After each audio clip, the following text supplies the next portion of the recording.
When we were younger, we dreamed about the type of hero we would become. We pictured ourselves in a flowing red cape and stretchy black tights. With super strength, super speed, and super intellect, we imagined ourselves fighting against villains and saving lives. Instead of outgrowing this dream like many others, I have grown with it. My new version of a cape and tights is a white lab coat. Rather than super strength, I have super perseverance and motivation. While fighting against multiple sclerosis and dementia, I aspire to save lives in a different way, as a neurologist. Hi, my name is Elayne Jo, and my field of study for the ISM program is neurology, which is a branch of medicine focusing on the nervous system and its function. Since my father is a neurologist, I was often able to view the type of work the medical field provides. As he changed the lives of his patients, he inadvertently changed mine as well. From the time I saw him treat a man with Parkinson's, I knew I wanted to dedicate my life to being a doctor and helping people who needed it. After researching the different fields of healthcare I could enter, I decided on neurology, just like my father. I found that I was fascinated with the way the brain works and how diseases affect its function. In neurology, not only would I be able to save countless lives, but it would be while doing something I truly enjoy. In ISM, I aim to experience the pathway to becoming a neurologist first-handedly while broadening my connections and understanding of the professional world. I believe ISM is a truly unique course that offers special opportunities pertaining to my school life and career. Through this program, I will not only acquire informational knowledge of my career choice, but invaluable skills, relationships, and memories. ISM is my first step in a long journey to become a neurologist, and this is where I'm going to share my journey with you. In terms of research, I really lacked direction at first and was just trying to find something that caught my attention, which is not necessarily a bad thing since I was able to gain a variety of new experiences and further my passion for the field. However, now I have really begun looking into the daily lives of neurologists rather than some obscure topic, so you can start to see some progression towards that throughout my presentation. First, like many others in the ISM program, I looked into the career outlook for neurologists. Rather than gaining a textbook definition of neurology, I hope to receive a more realistic perception of this profession, including the hardships I will face beneath the exterior. From this, I feel that I was truly able to gain a sense of the type of work and lifestyle I will have as a neurologist. Next, in deciding what topic to base my second research assignment on, I choose something that would be absolutely necessary to becoming a neurologist: neurological diseases and their diagnosis.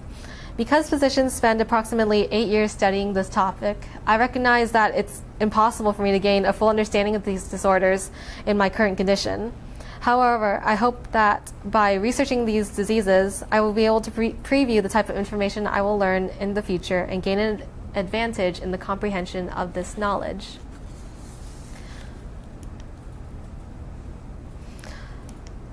At the time of my third interview assessment, the presidential election was fast approaching, so I decided to research a main concern being debated: health insurance. I thought gaining a general idea of how health insurance works economically would be helpful to my career, but my primary interest was the Affordable Care Act, which is of especially great controversy. Although I did not find this as interesting as subjects directly pertaining to my field, I recognize that health insurance is an essential aspect of all fields of medicine, and I do believe my perception of the profession has changed because of this research. As an aspiring neurologist and individual in society, I hope to make use of this knowledge and apply it to my life in the future. For the past 3 research assessments, there has been minuscule hints at a topic that was becoming increasingly fascinating to me: stem cell research. Despite its controversy, I felt that stem cell research is a worthwhile and innovative cause. Not only has it provided insight into the cures of neurodegenerative diseases, but all fields of medicine as well. My 5th research assessment was over the Zika virus, which I found interesting because of its media exposure within the last few months. While gaining important medicinal knowledge, I began to fully face the harsh realities of working within healthcare-related career. I will constantly encounter the discouragement of incurable diseases while risking my own life to save others. However, succeeding in the face of these obstacles is a truly exciting prospect that will continue to motivate me throughout my career. I also researched Parkinson's disease, which is a very common disease found within neurology and one that I will often, most likely, encounter throughout my neurology career, sorry. This was my first research assessment in a long time, like right after my original work, and one that had a practical impact on me as an aspiring neurologist and for brainstorming for my final product. I then researched diabetic neuropathy. Although it's less widely known, diabetic neuropathy is an exceedingly common disease developed by some patients with diabetes that provides an interesting prospect. After this research assessment, I largely researched topics pertaining to my final product, which I will discuss later on. However, in addition to that, I also conducted a research assessment over the Texas Neurological Society Winter Conference. I was given the opportunity by my father to attend this conference over various neurological conditions. Therefore, this research assessment was different from my previous ones, as I based my research on conference presentations rather than articles and sources that I found online. In addition to research, ISM has allowed me to conduct informational interviews to enhance my understanding of the professional world and acquire real-life experience of the pathway to becoming a neurologist. I have only interviewed physicians at UT Southwestern Medical Center, but I feel that each has given me a unique perspective of neurology. My first interview was conducted with Dr. Padraig O'Sullivan, who is a neurologist and professor specializing in movement disorders. Because of my experiences with my father, I already had a vague image of what an occupation in neurology entails. However, I had been completely unexposed to the idea of working in academics, so I felt that this was a good experience for me to broaden my perspective. For my second interview, I met with Dr. Richard Dewey, who is also a neurologist and section chief specializing in movement disorders. This experience was unique in that he also allowed me to attend his lecture on essential tremors, along with other medical students.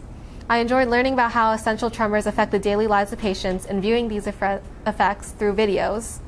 This interview provided me not only with necessary knowledge to succeed in the medical field, but a unique opportunity to experience this path firsthand. My third interview was conducted with Dr. Benjamin Greenberg, who specializes in autoimmune disorders. After interviewing with two neurologists specializing in movement disorders, I decided to branch out and experience other subspecialties. The idea of autoimmune disorders in which the immune system attacks itself was very intriguing to me. Through detailed descriptions and stories, I feel that Dr. Greenberg gave me a very clear image of the type of work neurology provides. From this interview, I obtained an incredible perspective into the complexities behind the brain and neurology that primarily attract me to this field. I then conducted my fourth interview with Dr. Jaya Trivedi, who is a director of neuromuscular disorders. I remember that she discussed Lou Gehrig's disease, in which the body attacks neurons that control voluntary muscles. Although ALS is typically fatal within 1 to 2 years, Dr. Trivedi described a case in which the patient was stable after 4 to 5 years. I enjoy hearing about uplifting cases such as this because it reminds me that this occupation truly helps. By working to treat neurological diseases and bettering the emotional state of our patients, we are making a difference. My fifth interview was with Dr. Edward Pan, who specializes in neuro-oncology. This was such a unique, intriguing field, and I was able to gain a new perspective in neurology from seeing this subspecialty. Although most of Dr. Pan's cases were terminal, research and physicians in this field truly make a difference, especially with the increasing cases of cancer in the U.S. I then met with Dr. Tai Sheng, a specialist in stroke and cerebrovascular diseases, during my sixth interview. Because my grandpa is still suffering from the effects of a stroke from decades ago, this field was of a special interest to me. From this interview, I not only gained a broader understanding of neurology, but a stronger passion for the field. Dr. Roger Rosenberg was a physician I met with for my seventh interview, and he specialized in cognitive and memory disorders. Meeting with Dr. Rosenberg was a huge honor because of his vast experience with Alzheimer's disease. While currently focusing on a vaccine for Alzheimer's, he is also known internationally for his work. Our interview provided me with his publications delving into Alzheimer's disease while inspiring me to look further into the disease. My last interview was conducted with Dr. Sharon Nations, who specializes in neuromuscular disorders. She allowed me to observe an EMG, which was a unique experience where I saw the electrical activity of the muscles. I found this to be a truly interesting experience full of practical uses for my career. Last but certainly not least, I conducted an interview with Dr. Bert Vargas, who specializes in headache and sports medicine. While depicting several interesting surgeries and cases he has witnessed, he inspired me with his exciting passion for neurology. Therefore, I asked him to be my mentor, and he accepted. Although we have begun my mentorship, we still have not been able to attain the appropriate UT Southwestern approvals, so I have been unable to shadow him. However, he has been instrumental in the development of my final product, which I will also discuss later. For my interview with Dr. Rosenberg and research assessments over dementia and Alzheimer's disease, I decided to center my original work around Alzheimer's disease. As a prevalent issue within the aging population, Alzheimer's disease poses a heavy social and economic burden on our society. Because there is no cure, a fast and reliable diagnosis must be delivered in order to maximize treatment benefits. Florbetaben, a recently developed beta-amyloid PET imaging agent, has the potential to facilitate early diagnosis of AD. Therefore, my original work included all the elements of a comprehensive research paper, including a study of the qualitative and quantitative relationship between florbetaben PET scans and histopathology. In this study, sample data was created based on previous studies, rather than actual data being collected. A total of 102 subjects were fully enrolled and analyzed. For florbetaben PET imaging diagnosis, visual assessment conducted by 3 trained physicians and quantitative analysis by patient standard uptake values were implemented. After death, the autopsy was conducted, in which 2 experienced neuropathologists determined final diagnosis according to SARAD scores. Sensitivity and specificity values were calculated in order to fully portray the diagnostic capabilities of florbetaben. From advancements in diagnosis, overall understanding in the pathology and treatment of AD will continue to progress. Through this project, my goal was to improve the medical community with comprehensive research that was able to expand the limits of our knowledge and potentially lead to life-saving discoveries within the field of neurology.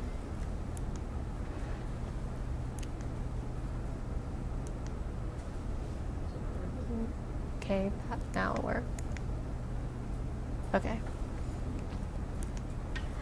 ISM held a research showcase where students were allowed to present the work and research they had conducted throughout the semester.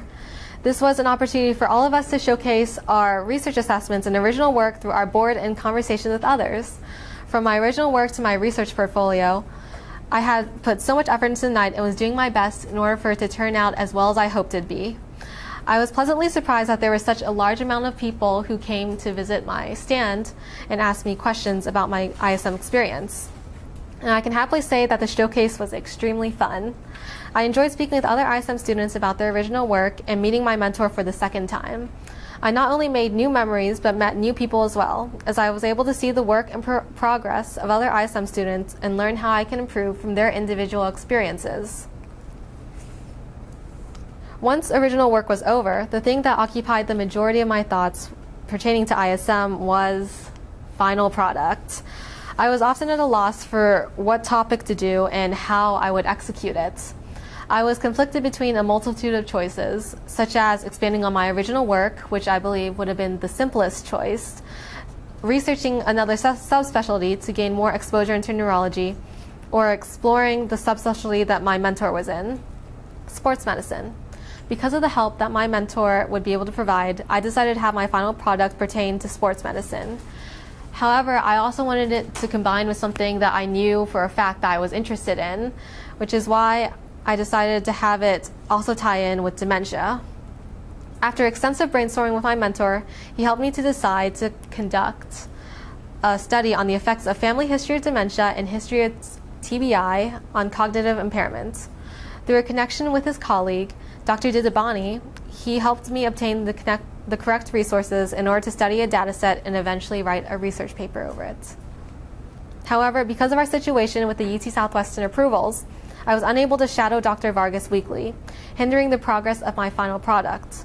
Instead, I had to largely rely on individual research in order to gain background information, as well as reading any recommended chapters or reading material that my mentor and his colleague had for me. However, through my research assessments, I was able to understand the various topics associated with my project, including TBI, diagnosing brain injuries, and concussions, while using my previous knowledge of dementia, Alzheimer's disease, and statistics for other areas. TBI is much different from anything else I had learned in ISM, but I embraced this change. Rather than focusing on internal cognitive impairment, it was refreshing to research problems in the brain caused by an external force. One area of especial interest is the diagnosis of brain conditions, a theme that was present even within my original work, and which I'm sure will play a large role in my final product. Most importantly, I read through multiple studies that were similar to mine in researching the effects of dementia or TBI on cognitive impairment.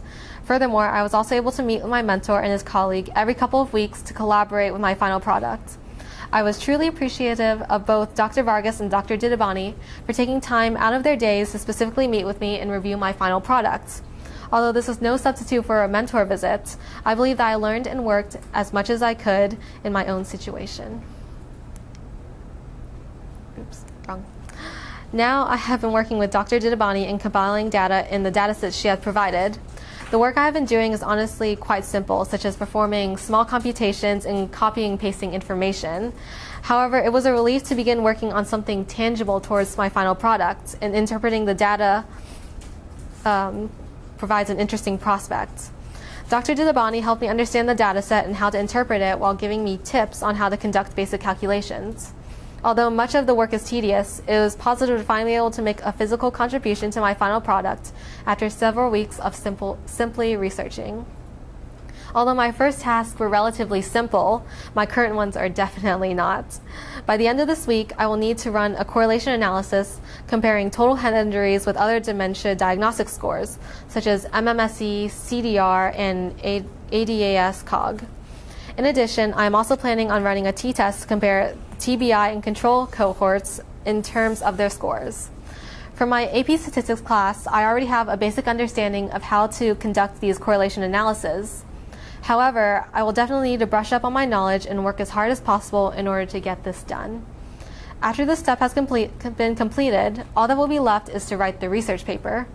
Most likely, this will be a time-consuming task, but I believe this will take less time than my original work did, since I will be writing based on my true experiences rather than on the experiences of other studies.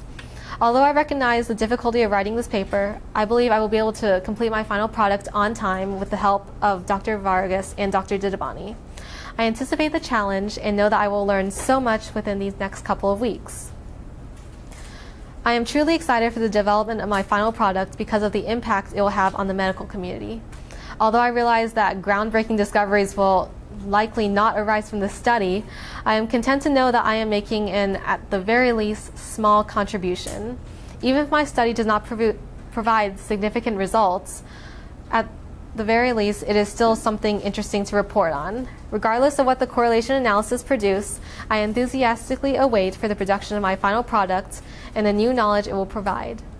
By May 8th, I should have a completed research paper analyzing the effects of a family history of dementia and a history of TBI on cognition. With the correct formatting and all appropriate sections, my research paper will hopefully be published to not only benefit myself but the medical community as well. Currently, there's a very limited knowledge available regarding cognitive impairment due to the complexities of the nervous system. Therefore, my final product will be able to improve the medical community with comprehensive research that is able to expand the limits of our current knowledge. In terms of personal growth, I feel that I have learned much in patience and independence. Much of the approvals for UT Southwestern has been a kind of waiting game, but I am able to continue going through with the knowledge that the end is worth the journey. In absence of my mentor, I learned how to work independently. While it would not be possible to conduct a study on my own, obviously, I have been able to research and gain all of the preliminary information by myself for the most part. These qualities, I'm sure, will play an essential part in the rest of my educational pathway in both ISM and medical school. I'm glad that I've been given the opportunity to expand on these characteristics while also looking forward to how much I will learn with the more active presence of my mentor in the future. One of the biggest fears in my life is living an average life, working a repetitive desk job every day, pursuing a field I have no interest in, and living a life that I hate. This has honestly been one of the primary motivators for a majority of my actions, just so I can do something extraordinary with my life. However, I realize I cannot live a life based around fear, so what do I have to motivate me? I have goals, passions, happiness, dreams. These are the concepts I have decided to build my life around so that I can eagerly anticipate my every choice rather than dread my mistakes.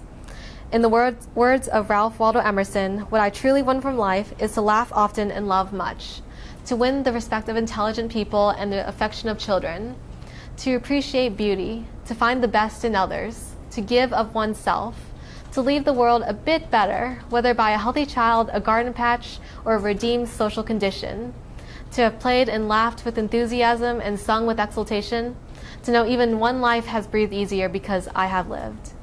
This is to have succeeded. Okay, so maybe we're not real superheroes, but I think we all have a little I want to save the world in us.